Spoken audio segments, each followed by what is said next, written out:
Good evening.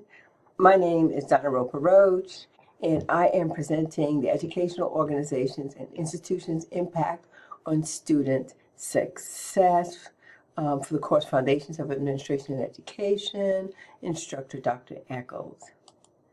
I want to start my presentation with a definition of student success, which I'm taking from Steve Lawrence's article, Creating Systematic Structures to Support Success in Higher Education. He says there are broad definitions and conceptualizations of student success and measures to achieve higher education. Success for students in college is often connected to productive mindsets, to navigating the myriad of issues and challenges during matriculation, and the way students relate to one another. In my institution, we kind of look at student success as a combination of things: self-efficacy, the belief that a student has that they're able to succeed, that they can be successful, academic achievement, how students meet or exceed expectations in classwork. Completion rate refers to students who finish a degree between 4 and 6 years of enrollment. Retention is the rate of returning among students from year to year, and persistence is a measure of students' progress from one benchmark to the next. This graphic on the right-hand side takes a look at the different components of our student success students at my university. We do academic planning, academic advisement, individualized learning plans or IEPs, study strategies, system and process supports, life coaching. And so these are kind of like the foundations of our student success program. You know, Dr. Eccles mentioned in her last video, student success, kind of like a definition. In higher education, the term student success typically refers to first generation and mostly historically marginalized students. These students, their parents have not had education beyond high school, and these students break the generational cycle of not obtaining postgraduate degrees. And so therefore it's important to support these students. I wanted to take a look at just a table that I located in a report from put out by the Bill and the Gates Foundation. The title of the report is Equitable Value, Promoting Economic Mobility and Social Justice Through Post-Secondary Education. And if you take a look at this with me, you would see that Blacks or African Americans enroll in university at about the same rate as whites. So we have 30%, 37% whites in public four-year institutions, and Blacks 30%. 39% in two-year universities for Blacks, and for whites is 37%. So, and it goes across the table, you will see that the percentages are about the same. But when you look at completion rates, that's a whole different story. When you look at the Blacks, we're going to go all the way to the right-hand side of the graph here. We see the completion rate of 23%, whereas white students complete at a rate of 43%. This is disturbing. When they enter at about the same rate, but complete have so much disparity between the completion rates. If you look at Asian Americans, Pacific Islanders, their rates are even higher. The lowest rates are African American Indian and Alaska Native. So it's important to support students who require these special groups who require supports in order to complete college. The first generation, minority groups, transfer students, adult students, and students with disabilities. You know, there's state funding to support programs to acclimate students. There's special fundings or initiatives or scholarships for minorities committed to earning post-secondary credentials. I was a project manager for a couple of years on a Department of Education initiative that provided funding for minority and science and engineering the title of it was Minority Science, Engineering and Improvement Program, to increase the rate of students, African American students, in STEM. So in science and engineering, in biology, chemistry, and math. There are also other ways to support students, dual education, encouraging high school students to dual enroll in college programs, and then have enrollment pathways between two-year and four-year colleges. Another way that institutions can impact student success is to have student-centric outlook or focus.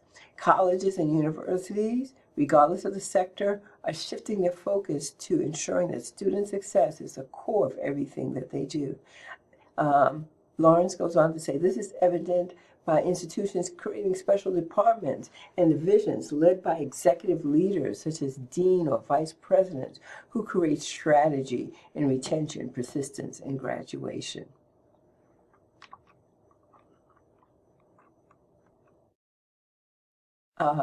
This thought also aligned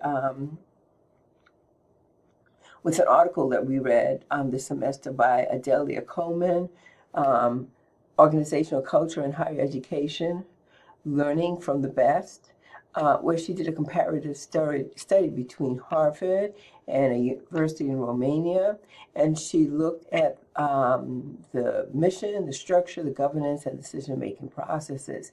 And when she looked at mission, one of the things that she pointed out that the mission of the school should be student-centric. So, for example, we have citizen leaders, all of whom Harvard hopes, many of whom Harvard hopes will become students. Students embark on a journey. Students will begin to fashion their lives.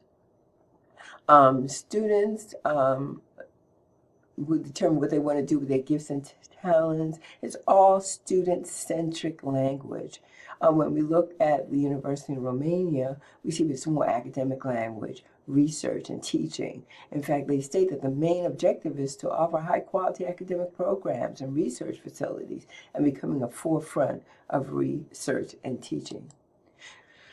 This approach, the student-centered approach, ensures the proper engagement of every sector within the campus enterprise and ensuring that every decision is made using a student-focused lens.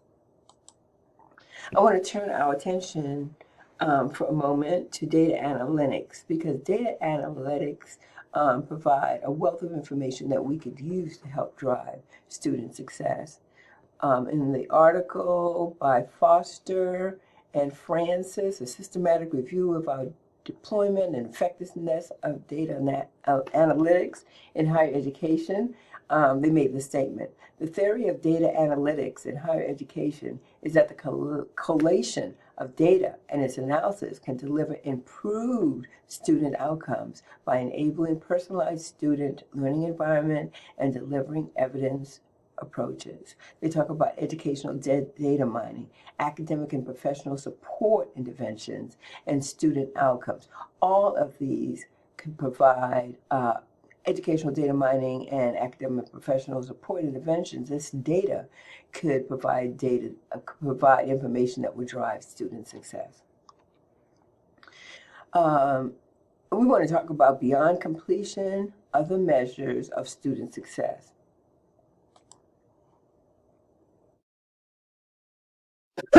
This last section, is based on the video from the Schroeder Group entitled Success Beyond Completion, How We Can Best Measure Student Outcomes.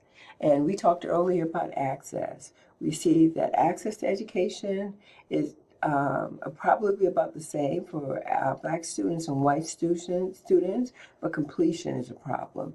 Another area that's challenging is outcomes.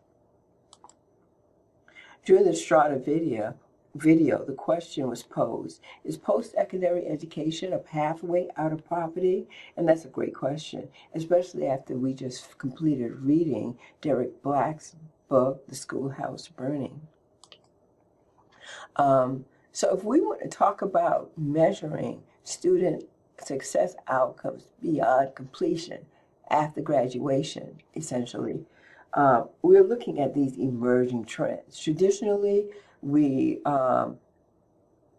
measured student success by self-efficacy, academic achievement, completion and retention rates, and persistence. But these new trends, they're looking at employment opportunities. When a student graduates from college, will they be able to find employment? What is their earnings going to look like? And how do those earnings compare with other graduates? Financial ROI, are they going to be able to pay off their student loans? Economic mobility, will this take them higher in that economic scale? Ability to repay student loans, well-being, learning, civic engagement, fulfillment, and transformation. These are metrics that can be used to measure student success outcomes beyond graduation. This ROI piece is important. I wish I had time to go into it, but I really don't. But even Deloitte published an article recently about the value proposition of higher education. Deloitte met with university presidents at the end of 2023, and they articulated 6 trends in higher education, one of which was the value proposition of higher ed. Parents want to know, if I invest this money in my child, will they get a good return for their money? And students want to know, if I take out student loans, am I going to be able to find a job that pays or earns me a good living? We know, for example, that there is a racial wealth gap. When we look at these statistics, learn that African Americans or blacks at every stage of the education progression, that they earn less than whites. So from high school all the way to post-college degrees, their earnings are less. When we look at outcomes by program types, we find that graduate students are the most fulfilled and earn the most money. When we look at our outcomes by occupation, we see that computer, engineering, science, management, business, healthcare, and education have the highest fulfillment rate, and computer and business have the highest earnings. In fact, in our readings from the Insider's Guide to Working with Universities, we learned that the most frequent earned master's degrees are in business, education, and in health professions. So that information, that chart aligned with some of our readings. We've seen equities between in gender. Again, the graduate student earns more and is more fulfilled, but the men actually earn more than the female. That's in spite of the fact that the government, U.S. government, has an Equal Remuneration Act of 1976. There's disparities also by gender. We see that white students, graduate students earn more. Asians are also at the top of that list, but African Americans, black students, Latinos earn less and are less fulfilled. So in closing, I want to say that looking at some of these emerging trends, as we talk, in addition to the traditional matrix that we've been using, would help us really understand the impact we can have on student success.